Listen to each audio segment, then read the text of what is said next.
Hello everyone. Can you see him? Back again to talk about another KOMIZO lab update. When doesn't he talk about KOMIZO lab updates? What am I going to do when I actually run out of KOMIZO lab updates to talk about? I have no idea. So this video's been out a little while now, about a week. Actually no, maybe it's less than a week. It's been a few days, but it's basically the October update, slated for an October 2021 release for Necropolis 2. I'm going to call it Necropolis 2. So Necropolis 1 had none of these features. Necropolis 2 have all these changes and new features. So it's basically, again, a brand new game. If you're familiar with my runs on the channel on YouTube here, or if you're familiar with my runs on Twitch, you'll know what Necropolis is. I won't go into a massive detail about it, but what I want to do is I want to go into detail about everything that's going to be in this video and how it's going to impact me playing the game, how it'll impact you playing the game if you've played it before, and how it'll impact the potential runs, the fast runs, the quickest runs you can do in Necropolis 2, we're going to call it. So without further ado, we're going to let the video play section by section, and then I'm going to explain what I know already. This is from KOMIZO himself, from his own typings, from questions that have been asked by other people and one I asked myself. Pardon me, and also speculation, of course. So yeah, let's start this video off here.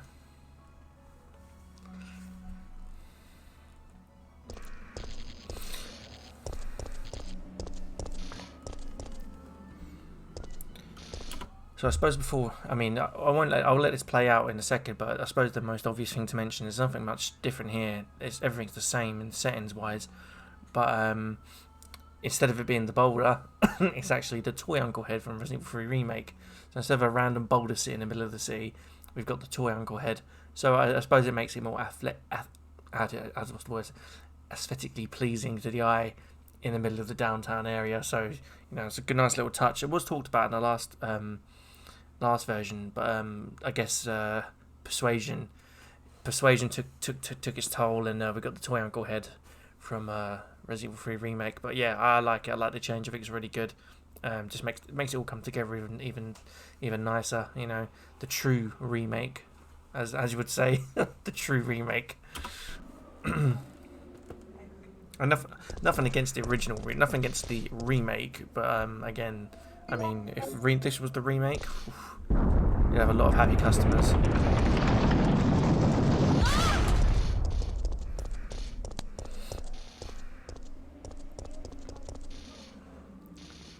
And there you have it.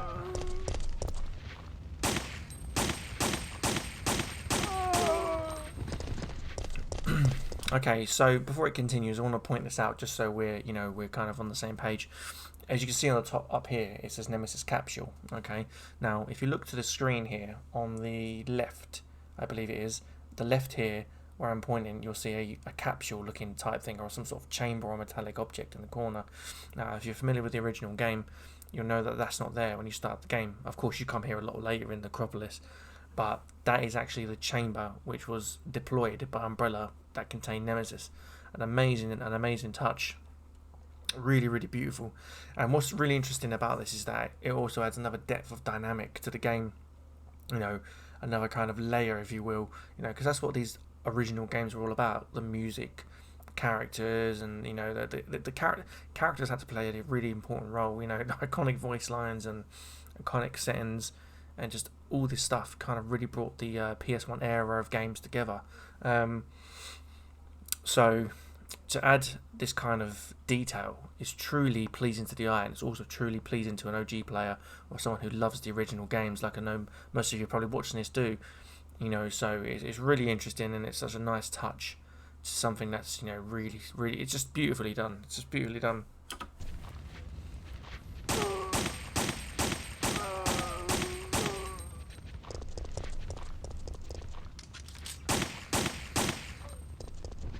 Great view of it here, see?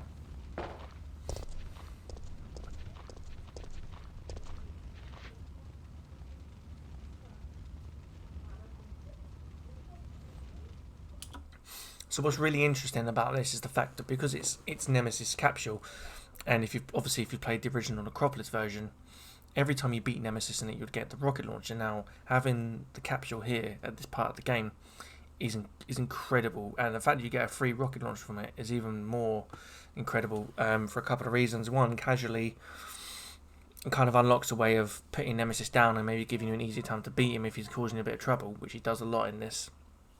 From another point of view, from someone who has run the game and got time in it and stuff like that, or anyone who was attempted to run the game, this is incredible. This is like a free rocket launcher, when obviously you have to beat Nemesis to get rocket launchers. So in the runs we would set him up in certain ways that would get rocket launchers, or any percent I'm talking about, but in any percent you would set him up so that you would get launches at certain points to use later on. Having this extra launcher unlocks a wealth of possibilities, and it's totally free, absolutely free, and there's, you know, you'd have to go any trouble of beating him to get it. So really, really nice, and it's a massive dynamic change to the game overall. Really, really adds another layer as well.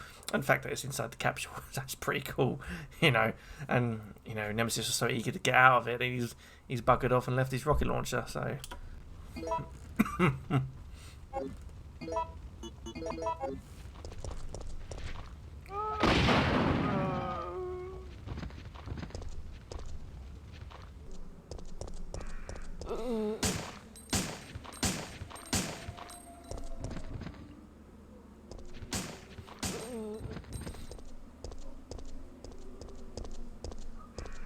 Hello, Miss Hunter.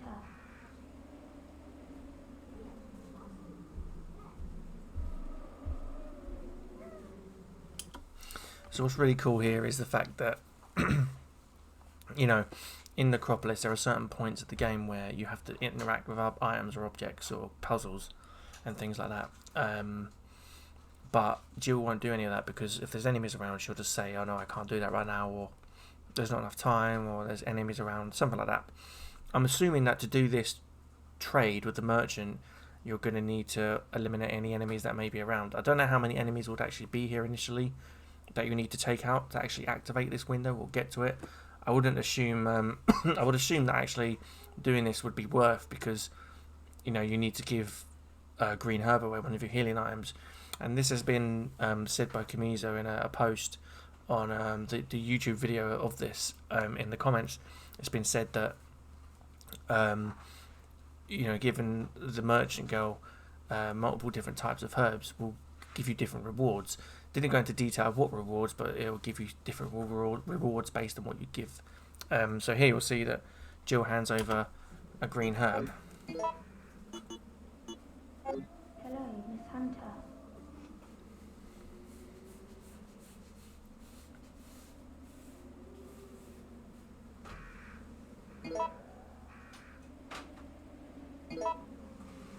It's wonderful. So one green herb nets you 15 enhanced rounds. Now in terms of running the game, 15 enhanced rounds is quite good. Would you make an effort to go to this window? I'm not sure yet, until I've played the full version and know what exactly all the options are that you get from the merchant girl and what she gives you in terms of kind of trades. I wouldn't know specifically how it would affect you running the game. Casually, you're going to be playing with all the options, so you're going to find out. So it's going to be really interesting to see, you know, whereas in the original you trade facets for ink ribbons, here you trade herbs for ammunition or whatever else the merchant girl has. So that's quite interesting, and I'm really looking forward to seeing what else you receive for your health. What else you receive for your health. You can trademark that. I'll have that as that'll be the title. What else you receive for your health.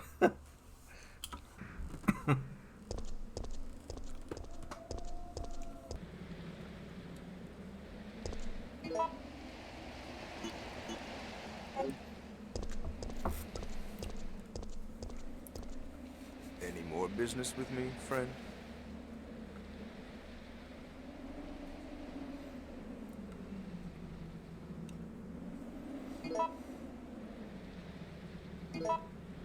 Until next time, friend. So what's interesting about the deserter here, the merchant deserter, is I'm not sure how many items you actually give him. As when you arrive here, the 3 herbs are here, obviously, that they usually are.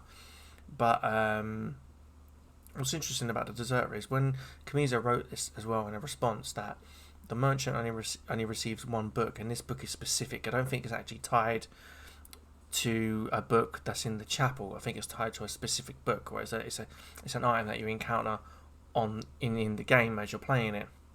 And I'm not sure how many books you can give him or how many items you can give the merchant to get stuff. KOMIZO didn't go into detail, but what he did say was that you just hand over this book and you get that reward, which is the green and blue herb mix. So again, how will it impact you on the run? I'm not entirely sure. How will it impact you casually? I would assume that you will explore all avenues, and again, we'll find out a lot more once it drops, so we can find out what exactly this merchant does for us casually, and how how impactful he is. If it's just the green and blue mix, then honestly, I don't know. I don't know how. I mean, how far out of your way do you have to go to get this book? But it'd be really cool to show off, really cool to see and play with, and see if there's any more options that come of it. So I'm looking forward to seeing what else lies in store with the Merchant Deserter.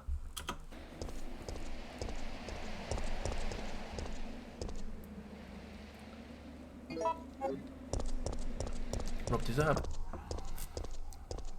Okay, before this gets any more into detail here, just want to point out this costume is amazing. This is an amazing looking costume. Bandaged arm, bandaged leg, torn jeans, torn trousers, battle damaged. I mean, I think if you could go back to the original game and have the clock tower fight, after the clock tower fight, when you finish fighting Nemesis, if Jill woke up in the chapel and she looked like this, what a touch. What a masterful stroke that would have been. Now, I'm wondering if that's the case. I'm wondering if this costume change comes about if you do the clock tower fight and this is what you get in terms of kind of costume change.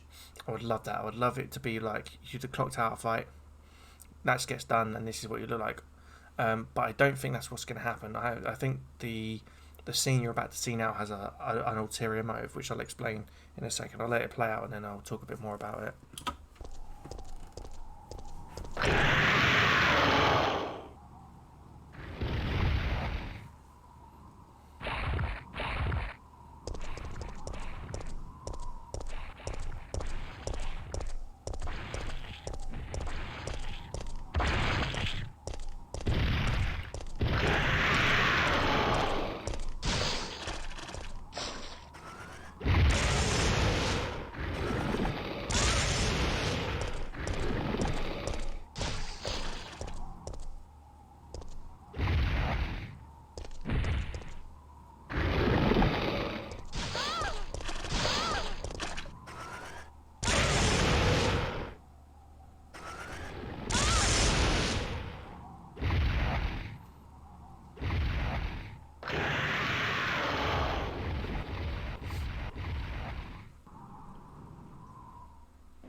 So, from what I can understand of what's been asked on the YouTube video and the comments that have been left by KOMIZO, what's happening here is that you have this extra battle with Nemesis.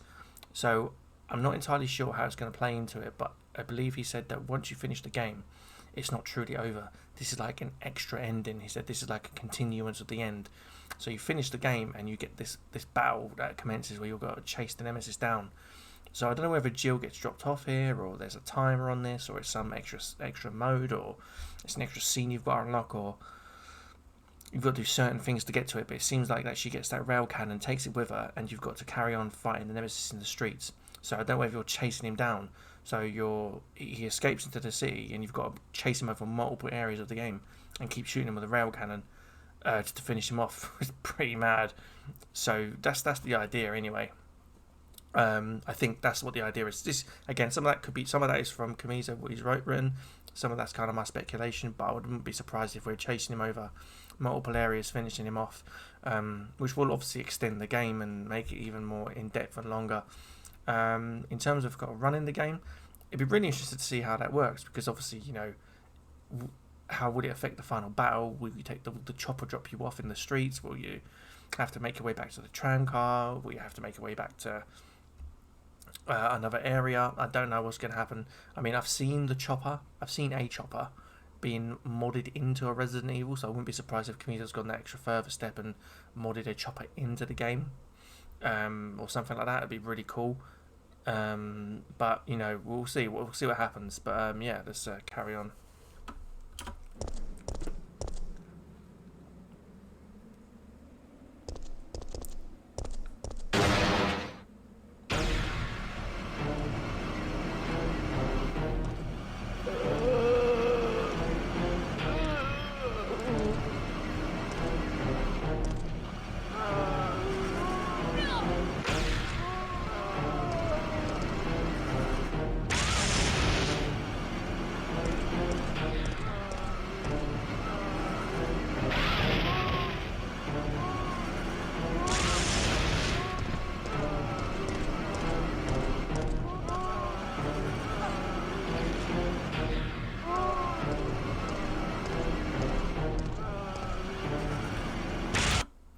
I mean, let's be honest. That's the dream there, isn't it? To get that rail cannon and just blast, just blast a bunch of zombies with it. So when you get this gun at the end of Necropolis 1, say, and you finish Nemesis off it, you think, oh my god, how good would this be if it was an unlockable gun in the game, and you could just equip it and shoot things with it. But it turns out you have to drop the gun to use it. Like, you have to pick it back up, so you can't take it with you. And if you're with it, you've just got to walk. So, I mean, it would be incredible if you actually get the gun for the whole game. I mean, that there itself has got, you know, potential there. I mean, you're blasting things with that. But as you can see, it's so good. And, yeah, I mean, I'm looking forward to seeing how far this gun goes in terms of what you can use it on and how many enemies you get to play around with it. You know, zombies, obviously, you know, a big explosion. I mean, look at the explosion. That's got to be a barrel in it. It looks like a mini nuke going off, doesn't it? Like the small mushroom at the bottom and the big explosion at the top. But yeah, that looks really, really good, and I'm so excited. So, I mean, yeah, as short and sweet as this video is, like, you know, you just, I mean, how can you not be excited? How can you not be excited? So I very, very highly anticipating this release. October's the month that's been given, but no date set. So I'm guessing sometime in October. Could be the 1st, could be the 5th, could be the 15th, could be the 21st, could be anything, could be the 30th. Don't know. So even if I release this video and it's actually out beginning of October.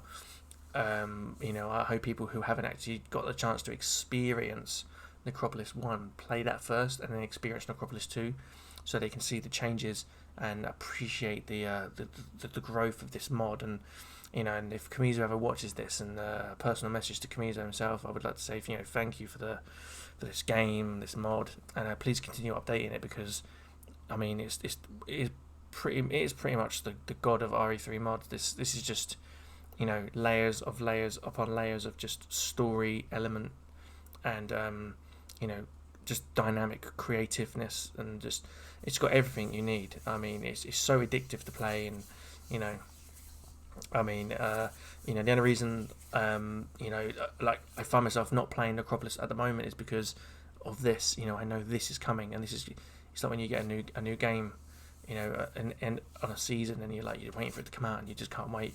And then this is one of those can't wait for games. So looking forward to playing it. And yeah, so big thanks to everyone who's watching. Appreciate it. Remember to like the video. Remember to comment if you'd like to talk about it or discuss it. I'll always respond. Remember to share the video around, and also don't forget to subscribe. Ooh, yeah, that's right. I know you guys are watching. Anyway, so thanks so much. Appreciate it. Take care. And I'll see you on the next one. Bye-bye.